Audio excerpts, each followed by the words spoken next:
Welcome to the JMJ Commercial Realty Podcast. Dive into market insights, winning strategies, and the stories shaping today's commercial real estate landscape.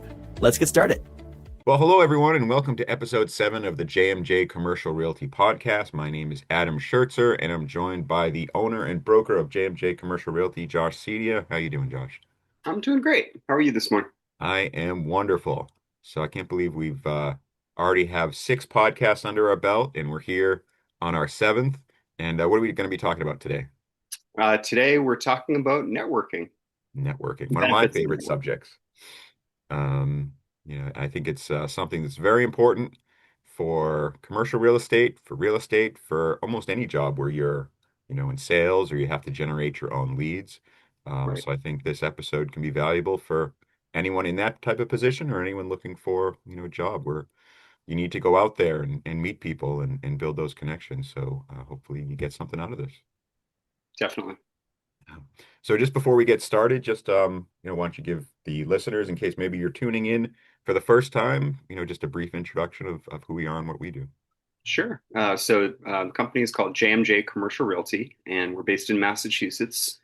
We focus on commercial real estate brokerage. So we help buyers, sellers, landlords, tenants with commercial space. And, it could be retail, office, industrial, all different types of commercial space. Hmm. Sounds good. That sounds like what we do. So how do we get, our leads, our clients, our, people that we work with? What's one of the major sources of that? Yeah, well, given that we're talking about networking, I think that's is a huge opportunity to be able to help a lot of different types of people and businesses, and um, it could be existing clients that you're working with. It could be cold calling, which we'll talk about later, not in this episode, but it could be all different types of ways that you can meet someone. But I think going to networking events and having a network, whether it's people or joining a chamber of commerce or something like that, is a great way to get to know a lot of different people in a short amount of time. Mhm. Definitely. Yeah, I know when I first came into this job, I did not ever have to network before. You know, um, if you're working in an office or a job where you don't need to go out and build, a clientele, your book of business, the business kind of just comes to you. In this position, you have to go out, you have to meet people, you have to make those connections, you have to build those relationships. I think one thing too is that it takes time. You're not just going to go out and meet someone and they'll be like, yeah, I'm going to give you my business, after you shake their hand. It can take multiple meetings, multiple times seeing them over a span of years, before they trust you, they see what you do, and they want to give you their business, especially with what we do, where, you're not talking about someone buying, a $20 t-shirt. It can be, a multi-million dollar transaction. So it's something that's a lot of money, either, with their business, with property, things like that. So I think you really got to build those connections so they can trust you. Um, so one thing I wanted to touch on is, let's talk to people that are just starting out in this.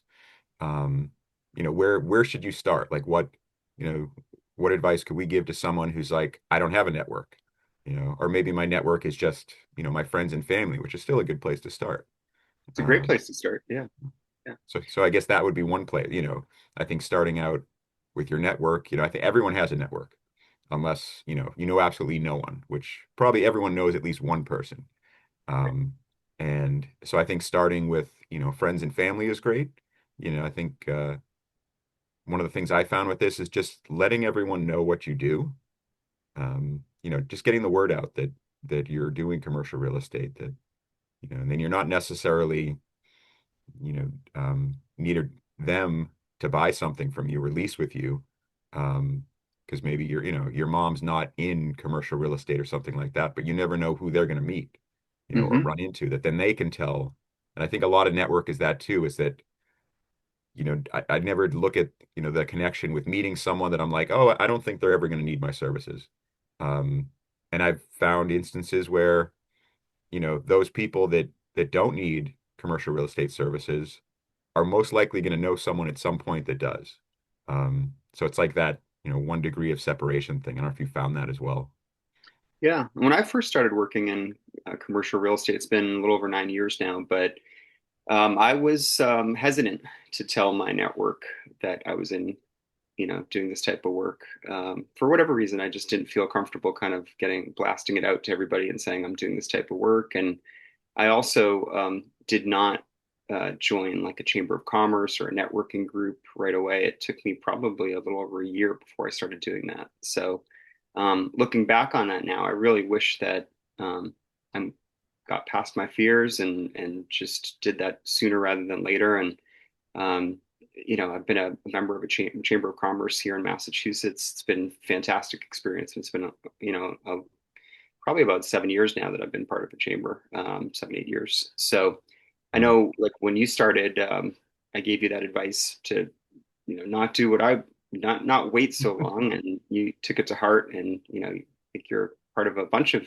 networking groups, right? Between BNI and chambers and things like that. So, what's been your experience in terms of um, a chamber of commerce, I guess specifically? Yeah, no, it was great advice. And like I said, I didn't realize how much networking played into this job. Not that I thought I'd come in here and you would just be throwing me leads left and right and the phone would be ringing off the hook um and then I got here and I'm like, all right, I'm just staring at my phone. All right, no one's calling. I'm just gonna wait all day.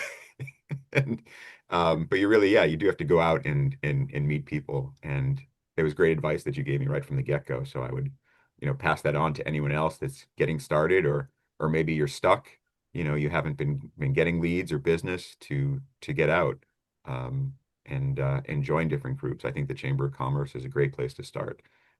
So that's what I started, joined the chamber up in my area, the Greater Lowell Chamber of Commerce. And through that, I met people that introduced me to other networking groups.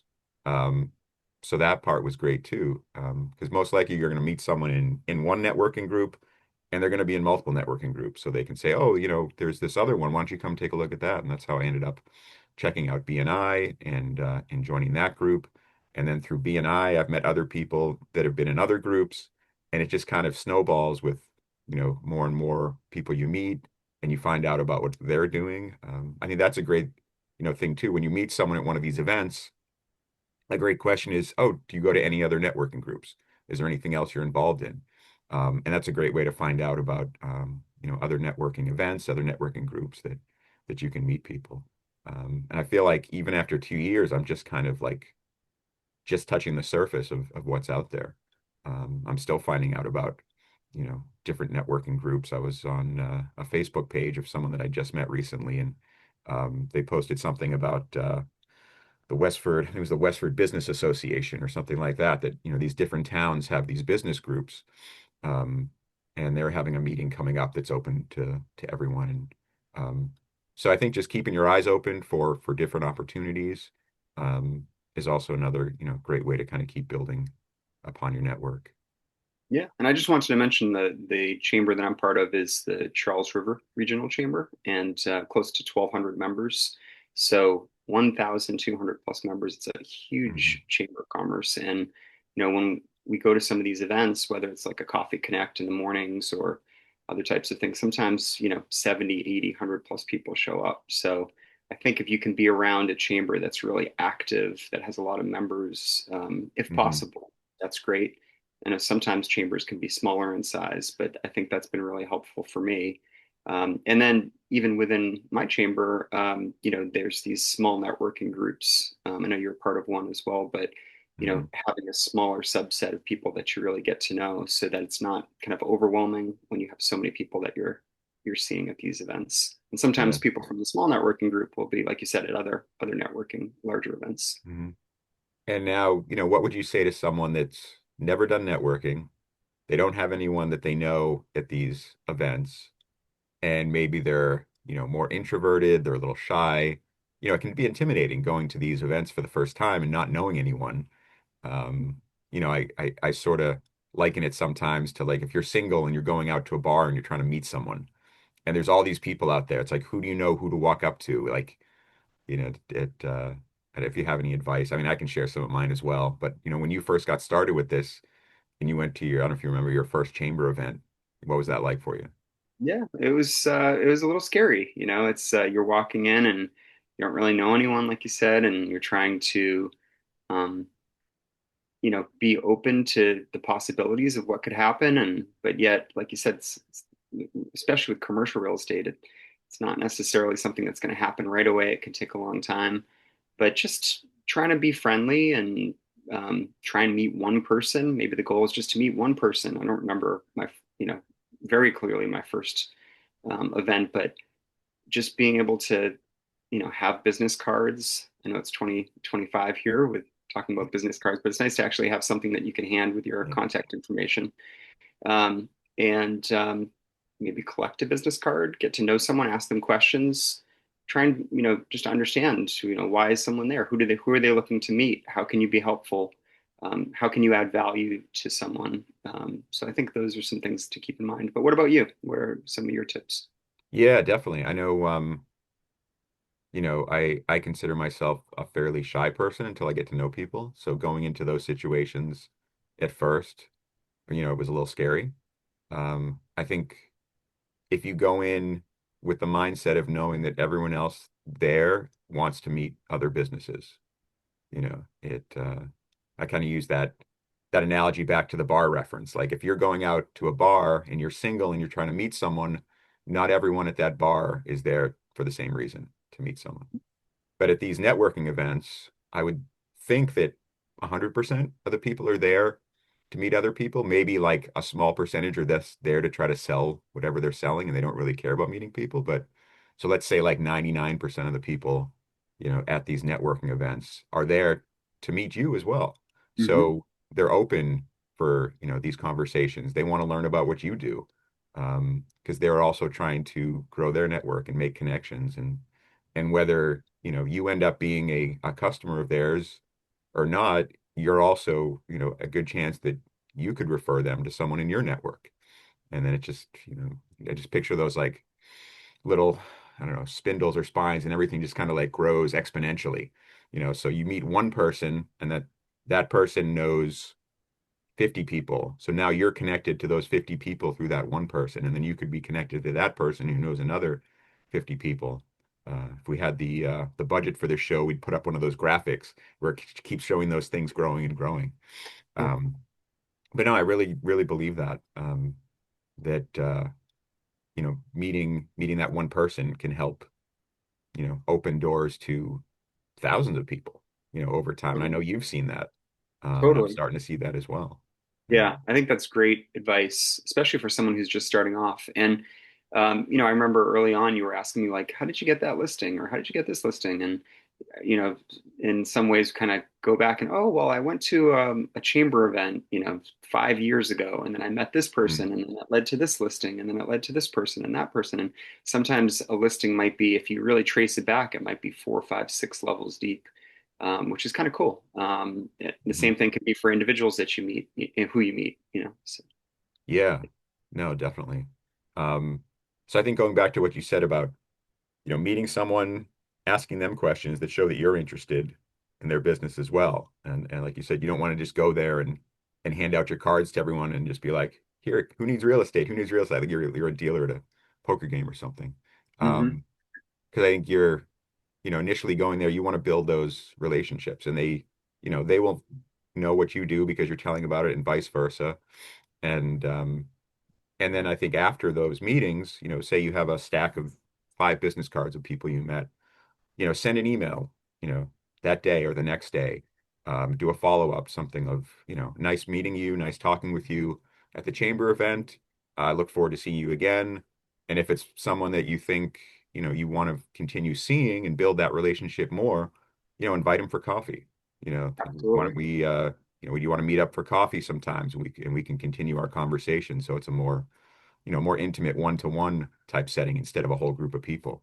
And I find that by doing that, then you start building those individual relationships that become a lot stronger. That's right. And if you just go to a networking event and you collect some business cards and then you're like, okay, I did it, Yes, you did, but it's that follow up. It's the extra pieces, like you said, Hmm. meeting someone for coffee separately or lunch, or if you feel like it's a strong connection or someone that you want to get to know over time. And going back to what you said, 99+% of the people at a networking event want to network. Hmm. So, they most likely will be very receptive to meeting you after the event or Yeah. talking more. Yeah, definitely. And I mean, I know with, I mean, thinking percentage wise of what, if I've reached out to someone and asked them for coffee, I'd say most of the time they are open to that, you know. Um, on the rare occasion, maybe I don't hear back from someone. Maybe it's because an email got lost or something like that. But, I'd say don't take anything like that personally either. I know people have probably reached out to me, and I have an example where, I had been emailing with someone I met at a networking event, and, we had been emailing back and forth, but for whatever reason, you get busy, they get busy.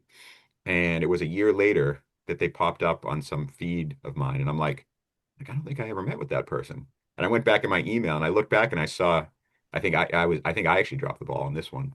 I hadn't replied to them. And I wrote back a year later, A and it year was kind of later, wow. funny. And Okay. I said, oh, I still want to get together, and we met for coffee the next week and it was great. Um, so I think, the same way we do stuff with leads and contacting potential clients, sometimes you have to just do those follow-ups too, you know. Um, you don't want to bug the person or keep annoying them, but I think in most instances, we all get busy and things kind of slip. Um, so, sending another email, a couple weeks later, something like if they don't reply, or maybe give them a call, or send a text. Most people have their cell phone on there as well. And as we know, we get, you know, hundreds of emails a week, and it's easy for something to slip through the cracks. So don't let something like that, turn you off of networking or a certain individual that you're really trying to get in touch with. Yeah. And I just wanted to say sometimes when I think about networking, it's like you have your immediate work that, you're trying to take care of, but you're also planting seeds for future opportunities. And so Mm. it's like a little bit of things now that you're working on, but things in the future too. So, Yeah. And I know for me, I think, and especially in the beginning, I think anyone starting off, you have more time to network because you don't have as many, deals or things in progress. And I found that, as time went on and I was in busier periods, I feel like the networking would kind of be pushed to the side. But then when those slow periods happen, I wanted to get back into networking. So finding that balance, yeah, I think I'm still trying to figure that out, which, you know, how much time do I put into doing the actual work versus networking? Does doing one or the other kind of um, hurt one or the other? I'm just curious, how do you balance that over all these years? yeah, it's tricky because sometimes by being at a networking event, you might be able to do some of the work, not that you're selling, but like if let's say it's someone that you have seen before at a networking event and they say, "What's new?" And you can say, "Oh, by the way, we just listed this thing and we have this new thing over here working, on XYZ project." Um, Maybe that will, spark something on their side. Oh, you know what? You should talk to so and so. He was looking for space. Or, oh, I have someone, that I should introduce you to. So sometimes it can business can come immediately, but sometimes it's years out and it's hard to tell. I mean, it could be that day, it could be years, like I said, years later. So Mm. um, it is hard to try and find that balance though. And sometimes when it's something that's very time sensitive, especially with the type of work that we do and deals that we're working on, if something needs to get done, then that's the priority. And if Mhm. you have to miss a networking event, sometimes you have to or rearrange your schedule. So Yeah, I've it is, definitely had that happen. I've signed up for certain events, and if I'm in the middle of a deal, you have to make the deal the priority. Um, so I think that, that's how you have to handle those situations. But I know for me, I usually at like the first of the month, I'll look at, all my different networks, whether it be, the different chamber of commerces I'm a member of, or, look at BNI and look at my calendar and look at the events they have and try to go to at least, you know, one, two a month, and kind of plan out your schedule that way. If you can put them in there, far enough ahead of time, usually you kind of can kind of work around that. But like you said, sometimes things come up and it's, inevitable that you have to work on a time sensitive situation. Mhm. Um, but I think looking at, you know, what you have in your area, whether it be, a chamber of commerce, BNI groups, business groups, things like that. And I'd say try out as many as you can, because a lot of these, are different types of networking situations and they're not, great for everyone.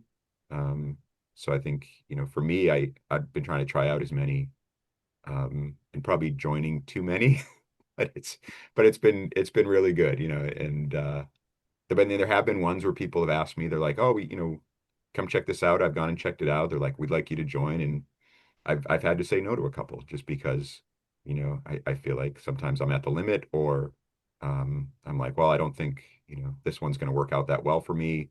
Maybe it's, the time they meet, where they meet, the people that are in the group or the different businesses that just don't seem like a great connection. So sometimes you do have to kind of, pick and choose what you think is going to work best for you. And it's probably different for every individual.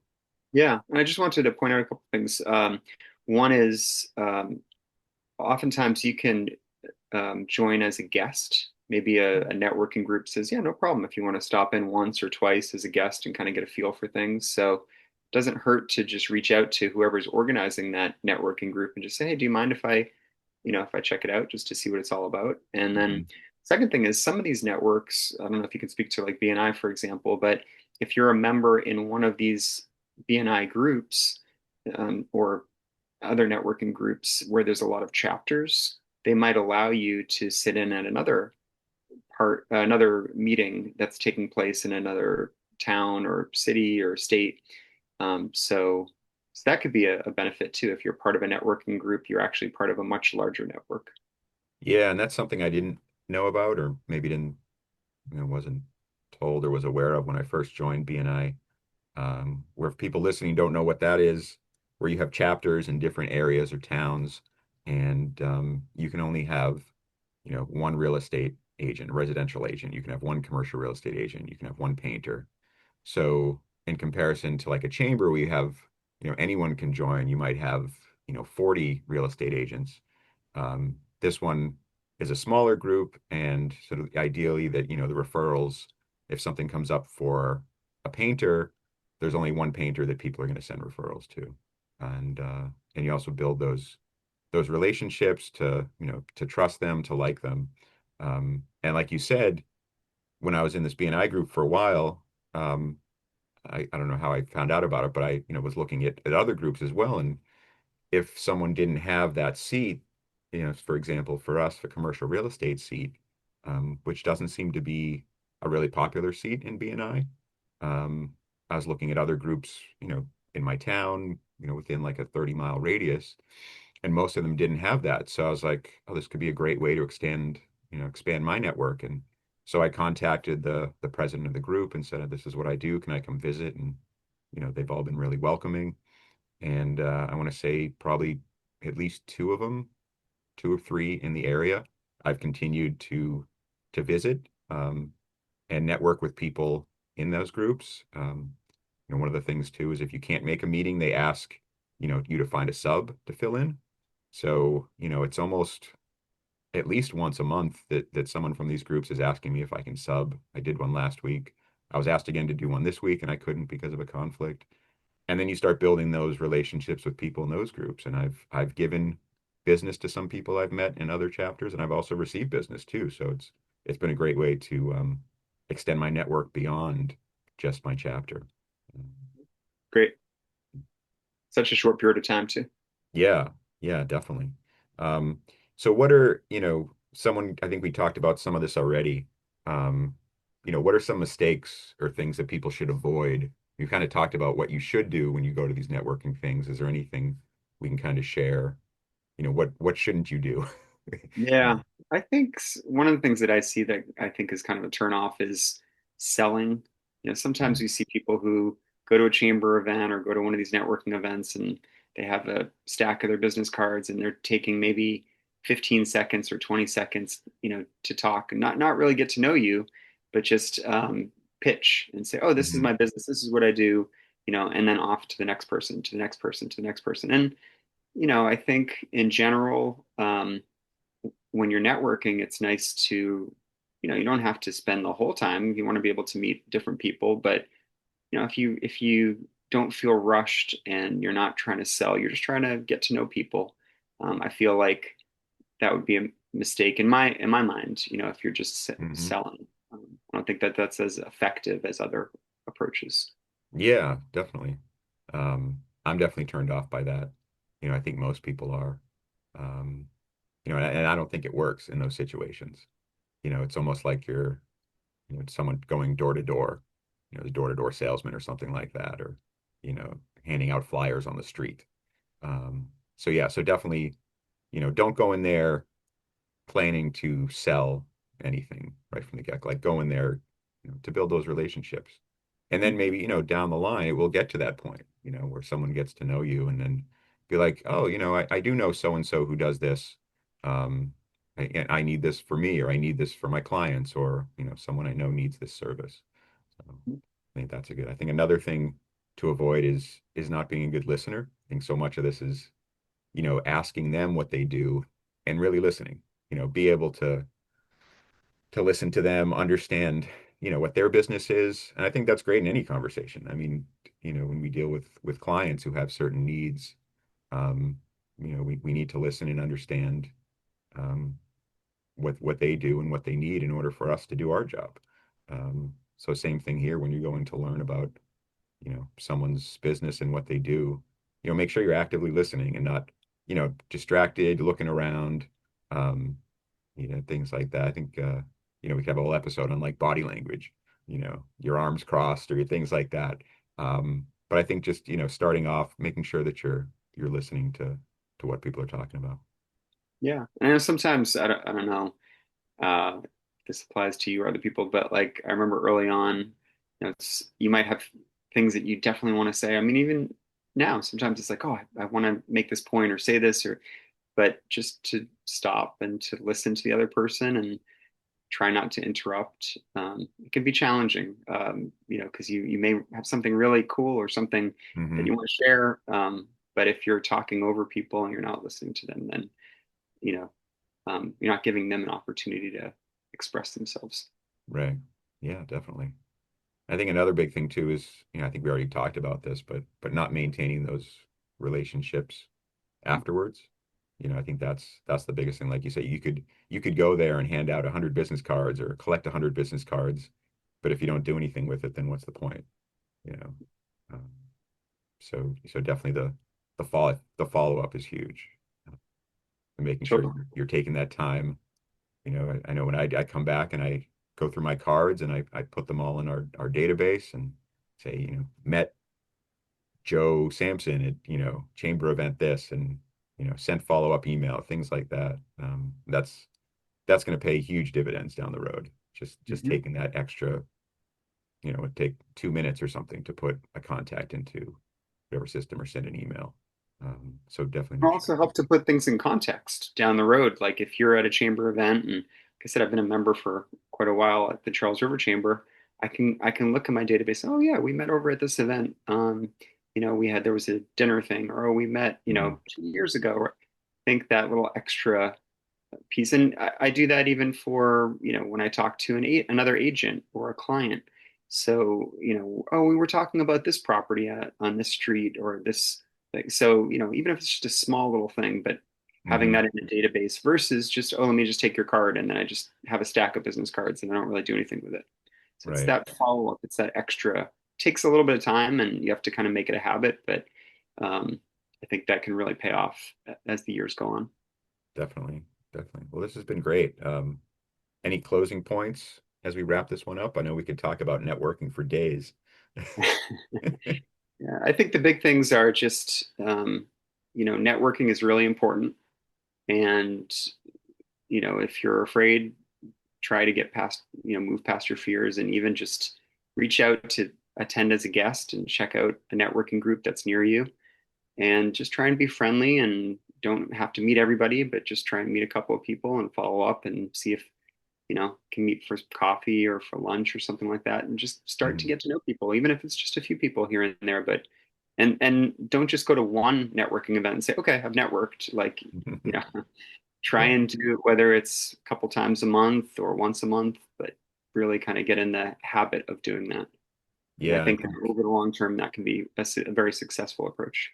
definitely. Yeah, I think that repetition of going, because then they'll see you and they'll say, "Oh, we met at the last event," or things like that. And the more that you see someone, and just being, present there, you'll start to build those relationships, because those people are coming back as well to do the same thing. And you'll see those same people, but then you'll also see new people. And I think, one advice I'd have as well to people that are a little hesitant to do this is if you do know someone in a networking group, or find someone to go with you, you know, same thing if you were, going out to a bar or something, like have a wingman, you know. I think having you when I was first going to some of these chamber events was great because, you've known and met a lot of these people and you could introduce me, Mhm. and then I can kind of take it from there. But having that help to have someone with you, plays a big part as well. So, if you can find a friend, find someone else that you know in there that can make some introductions, that helps a lot. Yeah. And I just want to mention one more time, but like it's when you're at these networking events, again, it's not necessarily that you're going to do business with that specific person, but it's who Hmm. they know. And sometimes that one person, like we are talking about earlier, might know 50 people, 100 people, 200 people, and you get to know them. And then when they say, oh, commercial real estate, oh, you should talk to Josh or talk to Adam. Like that might not happen for 6 months, for a year, or multiple years, Hmm. but you're really kind of exponentially building things out. So try and keep that in mind when you're going to these networking events, that it's not just that one person, it's who they know. So just Hmm. wanted to reiterate that. Definitely great advice. Well, thank you all for listening to this episode. It was really informative. As you know, we could talk networking for days. So if you do have any questions or comments, maybe something we didn't cover or something you want us to cover in a later episode, leave us a comment, or send us an email at podcast@jmj-cre.com. And yeah, I think that'll do it for episode 7 networking. We'll see you in episode 8. Thanks for being here, Josh. All right. Thank you, Adam. Take care, All everyone. right. Bye, everyone. The views, thoughts, and opinions expressed on the JMJ Commercial Realty podcast are those of the host and guests and do not necessarily reflect the official policies or positions of JMJ Commercial Realty or its affiliates. The information provided in this podcast is for informational and educational purposes only and should not be considered financial, legal, or real estate advice. Listeners are encouraged to consult with qualified professionals regarding their specific real estate or business needs. JMJ Commercial Realty makes no representations or warranties as to the accuracy, completeness, or suitability of any information discussed. Reliance on any information provided in this podcast is done solely at your own risk. By listening, you agree that JMJ Commercial Realty and its representatives shall not be held liable for any losses or damages resulting from the use of information shared.